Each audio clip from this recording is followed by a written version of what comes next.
¿Qué tal? ¿Cómo te va? Estamos en Futuro Posible.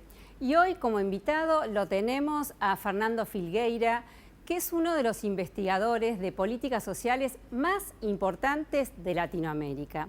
Con él vamos a hablar de las experiencias exitosas de los países de la región, por supuesto, en la lucha contra la pobreza. Bueno, también nos va a contar cómo lo ve Argentina, cuáles son lo positivo que tuvo en todos estos años, también cuáles son los desafíos o qué es lo que le falta a la Argentina para, bueno, de una vez por todas solucionar este grave problema de la pobreza. Pero por supuesto también vamos a hablar de las juventudes. Bueno, auspicios y enseguida estamos con Fernando Filgueira.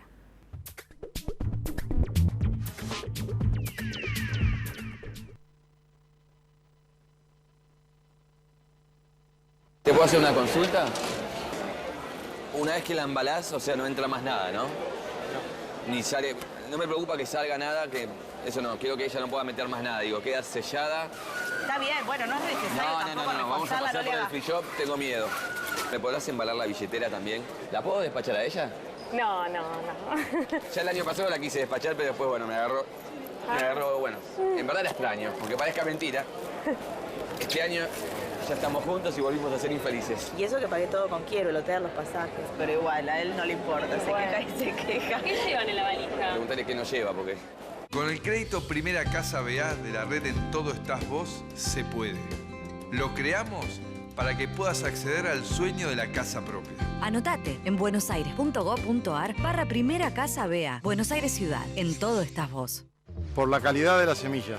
Porque tengo la mejor variedad para todos mis ambientes. Porque a las nuevas tecnologías le suma la mejor genética. Soy José Luis de Amenábar, Santa Fe, y yo siembro Don Mario. Soy Pino de Zipacha y yo siembro Don Mario. Soy Jorge de Salto, Buenos Aires, y yo siembro Don Mario.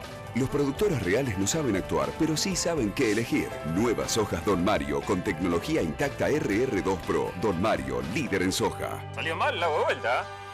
Si somos exigentes con todo, ya es hora de ser exigentes y pedir la factura. Ay, tráeme la factura, por favor. Porque dar factura es una obligación, pedirla es tu compromiso y exigirla tu derecho. Así podremos tener más unidades de pronta atención, más policías en las calles y más recursos para la educación. Buenos Aires activa como nunca. Gobernación Daniel Scioli y ARBA. La Tercera, una empresa dedicada al desarrollo de productos de vanguardia para una arquitectura sustentable y el cuidado del medio ambiente. Líder en la fabricación de ladrillos cerámicos de la más alta calidad, comprometida con su personal, la responsabilidad social y el país.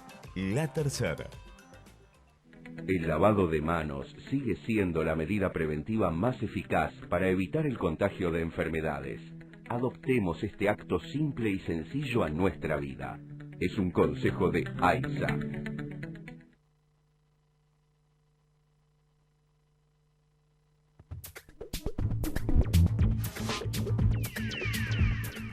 Bueno, y como les dije, estoy aquí con Fernando Filgueira, uno de los investigadores de políticas sociales estrella de la región. Gracias, Fernando, por estar aquí. Muchas gracias por la invitación, Dolores. Bueno, vamos a ir entonces así en general, vamos a hablar de la pobreza de Argentina, la región, para luego pasar al tema de las juventudes. ¿Cómo está Argentina con respecto a la región en la lucha contra la pobreza? Bueno, a ver, los trabajos que en su momento desarrollamos desde CEPAL, coordinando el panorama social para América Latina, indican lo siguiente. Indican como primer elemento que la región en su conjunto mejora en los años que van entre 2002-2003 y 2012, que es hasta donde teníamos los datos en el momento en que hicimos el estudio. Argentina no se separa de esa pauta, es un país que junto con la región mejora en un conjunto de indicadores claves. Mejora en primer lugar los niveles de pobreza, disminuye los niveles de pobreza en forma significativa, aumenta los niveles de empleo, tanto las tasas de empleo como la disminución de las tasas de desempleo, y tiene una mejora que dependiendo de los métodos es mayor o menor en materia de desigualdad. Esto le sucede a Argentina, le sucede a Uruguay, le sucede a Chile, le sucede a Brasil, le sucede a la mayor parte de los países del Cono Sur, a alguna parte de los países andinos y en menor medida por otros problemas a Centroamérica y México no se manifiesta tan claramente esta mejora. Hay motores claros detrás de eso. Digamos, si se quiere hay un avión cuatrimotor que nos ayudó a todos los países a estas mejoras sustantivas para una década en una región que venía de una deuda social importante. El primer motor es crecimiento económico muy importante, a tasas que no conocíamos en mucho tiempo y que, a diferencia de la década del 90, en donde algunos países también tuvieron crecimiento económico, en este caso, en el siglo XXI se tradujeron en mejoras de empleo, que es lo que mencionábamos. Esto estás hablando de los commodities. Y tiene mucho que ver con el incremento del precio de los commodities. El segundo motor es un incremento importante del gasto social. En todos los países de los que estamos hablando se produce un incremento como porcentaje del Producto Bruto Interno del gasto social, una parte orientada a lo que conocemos como transferencias monetarias, en particular a infancia, la AUH en Argentina más tardía, pero en otros países las asignaciones familiares o los planes de emergencia, un incremento también de las jubilaciones más sumergidas y un incremento en el gasto en educación y en el gasto en salud. Segundo motor. Tercer motor, estabilidad macroeconómica y en particular estabilidad de precios, conquistas de los 90. En esto Argentina es un poco diferente a otros países. Sí, en los últimos años sobre todo. Porque Argentina tiene un primer periodo de esta etapa en donde la estabilidad de precios es razonable, pero que se empieza a perder a partir del 2007-2008 en adelante. Y eso implica un motor que funcionó a menor velocidad y eso implica algunos problemas que después podemos ver en el caso de Argentina. Y la cuarta, o el cuarto motor fundamental importante es lo que hoy mencionábamos en la mañana cuando nos vimos en la presentación que se hizo de CIPEC, que es el bono demográfico. Claro. Es decir, el bono demográfico es la situación en la cual uno lo puede pensar en términos familiares. Es decir, si yo antes tenía una familia con 4 o 5 chiquilines y paso a tener en otra etapa familias con 1 o 2 chiquilines, mis condiciones, tanto para insertarme en el mercado laboral como para generar el dinero necesario para cubrir la dependencia de esos chiquilines, va a ser mejor. Eso es lo que viene sucediendo en América Latina y en particular en nuestros países desde los años 90. Se aprovecha particularmente en esta etapa de mejoras. Estos 4 motores no van a estar operando a la misma velocidad en las próximas 2 décadas. Bueno, por eso la pregunta, con todo lo que estás diciendo, claramente ha mejorado los índices de pobreza, pero nos encontramos, 2014, cuando se saben algunos estudios, por ejemplo el Barómetro Social de la Universidad Católica Argentina, hablando que hay cerca de un 30% de pobreza en la Argentina. Entonces, ¿qué es lo que ha sucedido? Bueno, allí empiezan los temas de... Argentina tiene el problema serio de la confiabilidad de los datos del INDEC. Entonces, las cifras oficiales de pobreza que manejamos para buena parte de América Latina, es más difícil definir cuáles son las correctas para Argentina. Las cifras oficiales en Argentina posiblemente arrojan valores en torno entre el 11 y el 12 o 13% de pobreza. Las cifras de otros observatorios arrojan 30%. Yo creo que lo que es claro, si miramos los datos de Argentina hoy, es que en los últimos 2 o 3 años se ha estancado la mejora en materia de pobreza y ha habido posiblemente en el último año o en los últimos 2 años un incremento en los niveles de pobreza. Si eso es 30% o es un poco menos de 30%, hay que ver qué canasta y qué indexador usamos para la canasta que luego consideramos para medir la pobreza. Claro. Lo que sí es claro es que de la misma manera que la región mejoró y en espejo Argentina también es uno de los países que mejora, esa mejora se produce en todas las edades, ¿sí? Es decir, tanto los niños como los jóvenes, como la población adulta activa, como los adultos mayores. Pero en general, y Argentina no es la excepción, la mejora es más notoria en la población adulta activa y en la población adulta mayor que en infancia y juventud. Entonces estamos llegando al 2014 efectivamente con un freno en los procesos de mejora de pobreza, en algunos casos con expansión de la pobreza y con algunos deberes cumplidos, pero otros que quedan por cumplir y que son particularmente importantes para países como Argentina, como Uruguay, como Chile, que están entrando en el final de esta etapa positiva demográfica a la que hacíamos mención. Bueno, ¿podés contarnos por qué esta etapa positiva demográfica termina? Bueno, me acuerdo, hace no mucho mi hija vino del liceo con el dato sobre qué es esto de que cuando empezaron los humanos la población no aumentaba, pero nacían muchos, pero parece que se morían muchos también. Bueno, la demografía tiene algunas leyes de largo plazo que funcionan. La primera es que hay una etapa efectivamente que se llama estable de la población, que es cuando nos perseguían los tigres con dientes de lanza, y nacían un montón de chiquilines y se morían un montón de chiquilines. Claro. La fecundidad era altísima para sostener a la humanidad. En la medida en que hay mejoras tecnológicas, lo que pasa es que la fecundidad se mantiene alta, pero la mortalidad baja. ¿Qué hace eso? Que crezcan las tasas de dependencia. Porque hay muchos niños para una población activa que todavía es chica. Esa es la primera etapa.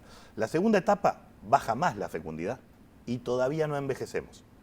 Esa es la etapa que llamamos del bono demográfico. ¿Por qué? Porque hay mucha población activa o en edad de trabajar y poca población dependiente. Ya hay menos niños porque bajó la fecundidad y hay pocos adultos mayores porque todavía no envejeció. Eso es una ventana y le llamamos ventana de oportunidad demográfica porque se abre, pero se cierra. ¿Cuándo se cierra? Cuando las tasas de dependencia empiezan a aumentar de nuevo.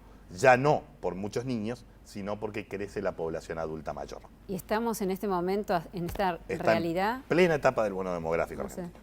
En este momento Argentina tiene un 25% de jóvenes, ¿sí?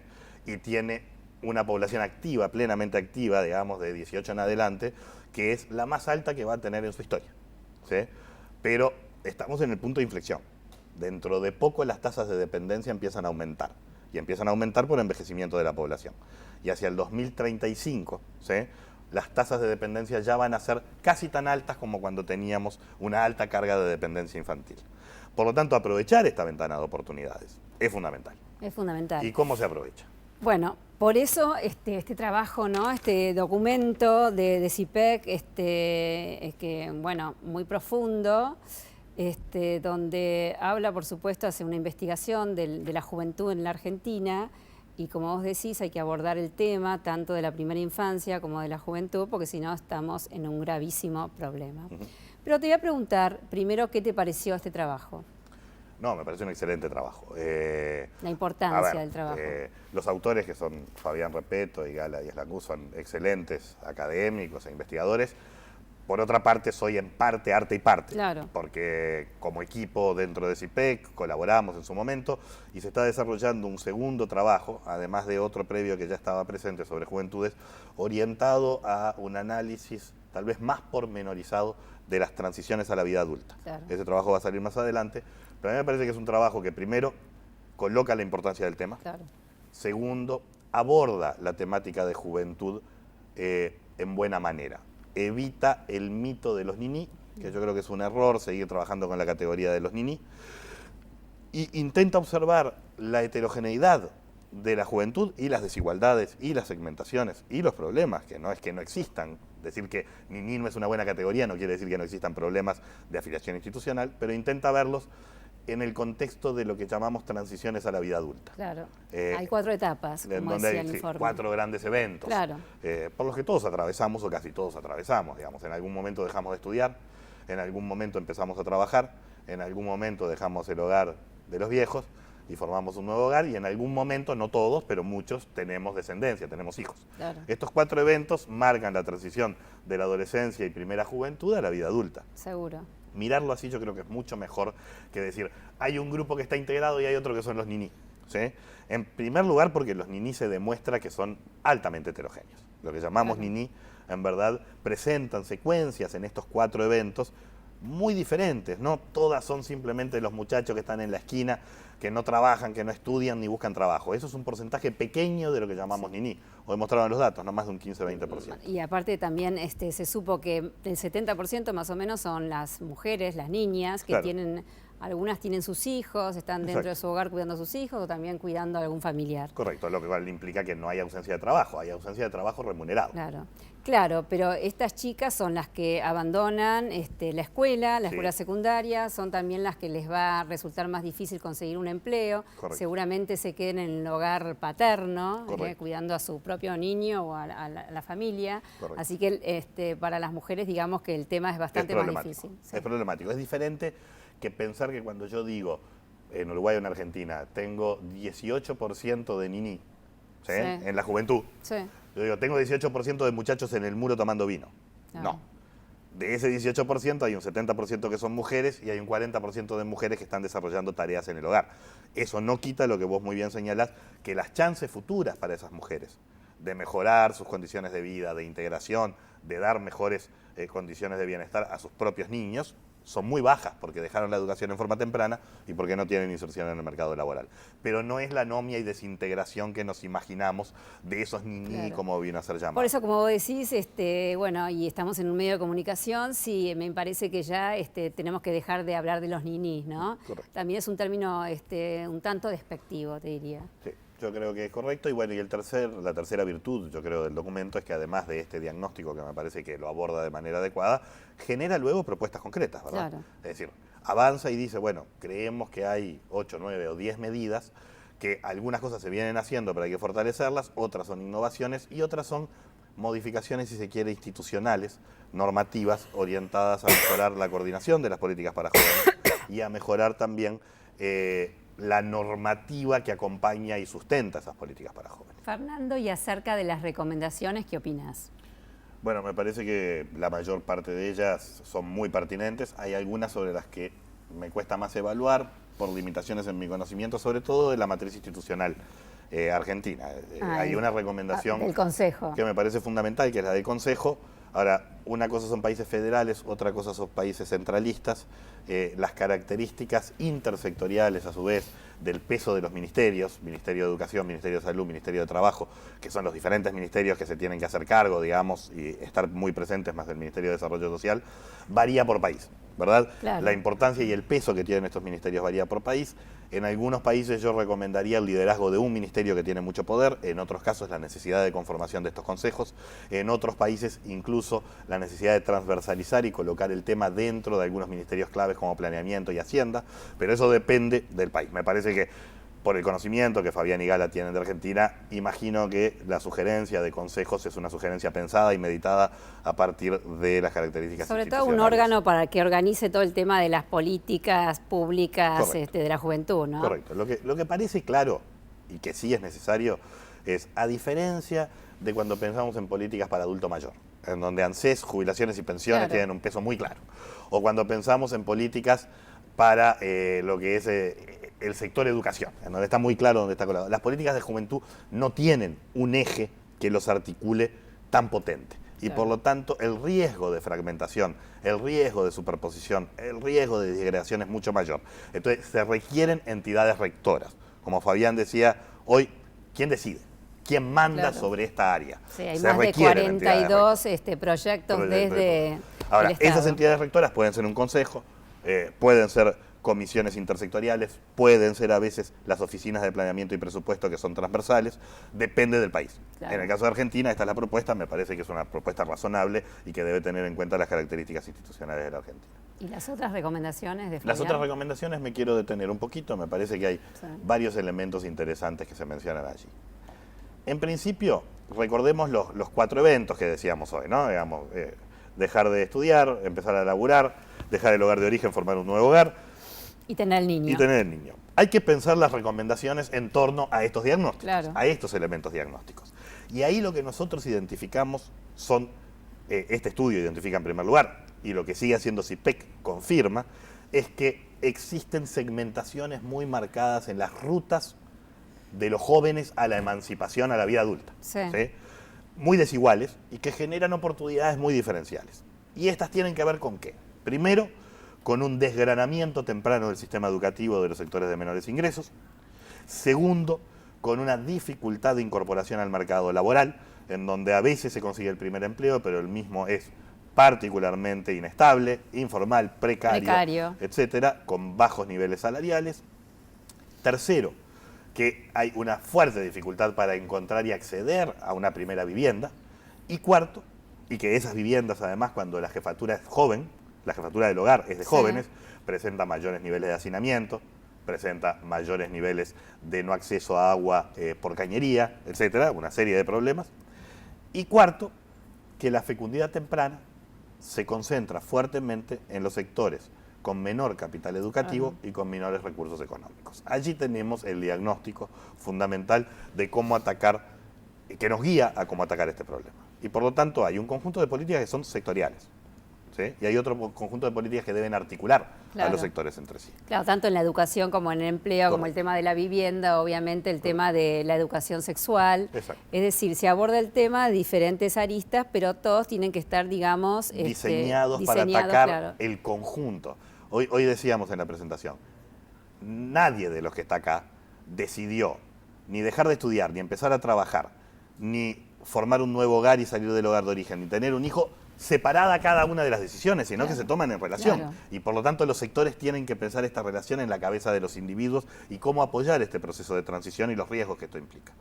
Me voy a detener en cada uno de estas aristas muy puntualmente. En educación, lo fundamental es modificar el ADN de la educación media.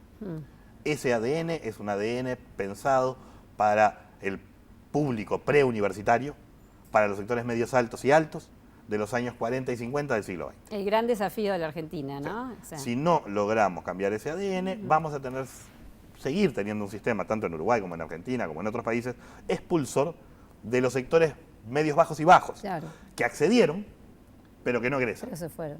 Pero no egresan, Sí, dejan sí, sí. antes. Entonces, ese cambio del ADN es un cambio del marco curricular, es un cambio del modelo de servicios con ampliación del tiempo lectivo, con un modelo de servicio también que amplía en alimentación y en otras cosas, y además un cambio de la cultura institucional. Claro.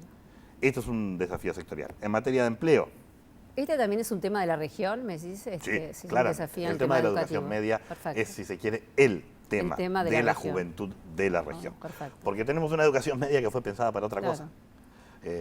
Lo que llamábamos el ciclo básico de la educación media, los primeros 2 o 3 años de la educación media, en verdad es un pre-preuniversitario. Después los bachilleratos son un preuniversitario. Eso funcionaba cuando la población que llegaba a la universidad era el 20%, 25, 30%. Cuando pretendemos que sea el 50, 60, es imposible. ¿sí? Difícil. En materia de De empleo, empleo. ahí hay una discusión. Ellos hacen un conjunto de recomendaciones que yo comparto. Pero hay una discusión histórica en América Latina y en particular en países de las características de Argentina, de Uruguay, de Brasil, que tienen mercados laborales bastante regulados, ¿sí? de si una de las estrategias no es disminuir los costos de entrada al mercado laboral tanto para empleadores como para empleados.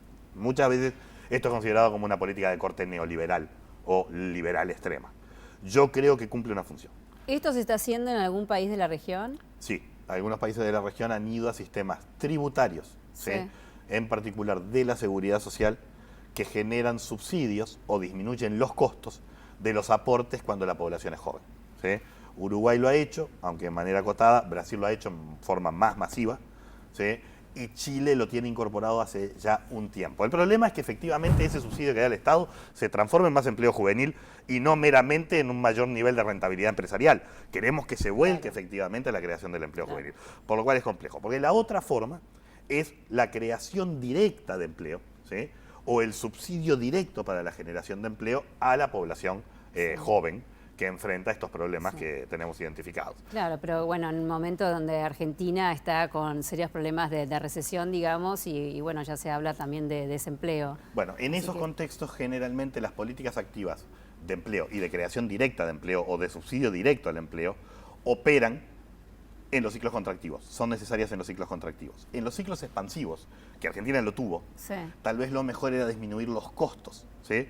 vinculados a los procesos de aseguramiento en el inicio del proceso de trabajo. Claro. Ahora, hay que combinar las dos. Y un programa como Progresar apunta a terminalidad educativa y además a primer empleo y a condiciones de empleo. En ese sentido apunta en la dirección correcta, pero sin una reforma, a mi juicio, del mercado laboral que lo vuelva menos rígido y que tenga menos costos de entrada, parte de ese programa se va a chocar contra una barrera, sobre todo en los sectores medios, bajos y bajos, que se emplean ¿dónde fundamentalmente? Claro. En servicios. ¿Y en qué servicios? Micro y pequeña empresa. Los costos sociales de micro y pequeña empresa, los costos fijos de incorporar nuevos trabajadores y en particular nuevos trabajadores jóvenes son muy altos. Por lo tanto, hay que pensar en mecanismos en donde el Estado, en alianza con los empresarios, genera una modalidad de menores costos para que esos jóvenes puedan ingresar. Eso en materia de empleo. Quiero detenerme en algo que no discutimos. Sí, me parece que son los últimos minutos, me están diciendo, así que Esta Fernando, reunión. decime lo más importante El tema que de quieras educación decir. sexual. Claro.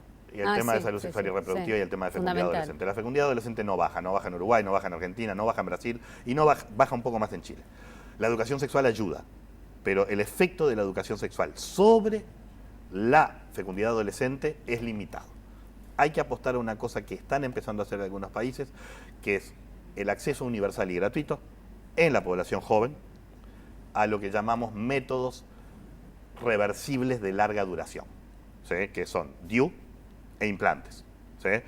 Porque los sectores de menores ingresos y de menores recursos tienen un problema de adherencia a los métodos de barrera como preservativos o a la pastilla, Sí. que se toma menor que otros sectores. Y allí es donde aparece buena parte de los embarazos que no son intencionales. Después pueden ser deseados, pero no son intencionales. Sí. Entonces, apostar a una expansión del acceso a este tipo de métodos, voluntaria obviamente, es uno de los mecanismos para la disminución de lo que sería fecundidad adolescente. Bueno, lamentablemente nos tenemos que ir. Este programa no tiene unos 25 minutos. Hay mucho para hablar, pero bueno, lo más importante es esto, que el tema de la juventud se tiene que abordar por diferentes caminos. Y está muy bien que Argentina de una vez por todas tome este tema como la importancia que debe tener y por supuesto hablando también hoy de la primera infancia fundamentales. Correcto. Bueno, Fernando, muchísimas gracias. Muchas gracias a ustedes. Espero verte nuevamente por aquí, si Claro que sí. venís a la Argentina. Sí, yo en este momento además desarrollo una tarea como investigador principal de CIPEC y vengo cada mes o cada 2 meses y trabajo con el equipo de CIPEC. Bueno, así que te esperamos otro día. Con gusto. Bueno, muchísimas gracias. Muchísimas gracias a ustedes y los espero el martes que viene.